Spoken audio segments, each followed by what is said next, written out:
Selamat pagi anak-anak. Nah, di sini Ibu akan menjelaskan mengenai siklus hidrologi.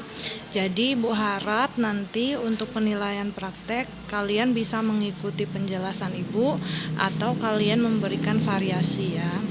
Nah, siklus hidrologi.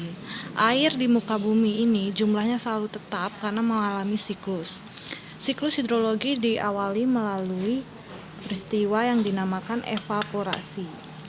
Evaporasi terjadi karena adanya sinar matahari. Sinar matahari ini mengakibatkan terjadinya penguapan di laut. Evaporasi adalah penguapan dari benda mati, misalnya air laut atau air darat. Kemudian, air laut setelah menguap membentuk awan yang disebut kondensasi.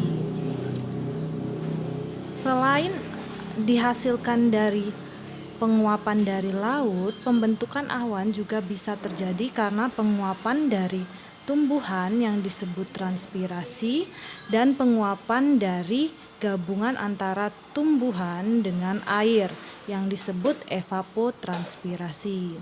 Kemudian awan itu selalu bergerak ke daerah yang lebih tinggi yang disebabkan oleh angin. Pergerakan awan yang disebabkan oleh angin secara horizontal disebut adveksi.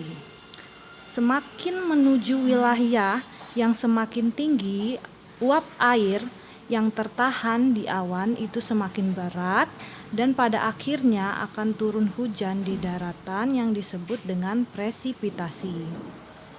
Air hujan yang jatuh di daratan ada yang masuk ke dalam tanah dan ada yang bergerak di atas permukaan tanah. Air hujan yang masuk ke dalam tanah yang disebut infiltrasi.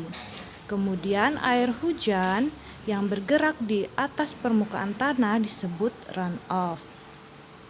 Runoff ini pada akhirnya akan bermuara lagi ke laut. Sama seperti infiltrasi. Infiltrasi kemudian mengalami pergerakan air di dalam tanah menuju ke laut disebut perkolasi. Pada akhirnya siklus ini akan terus berputar, tidak akan terputus dan selalu berlangsung.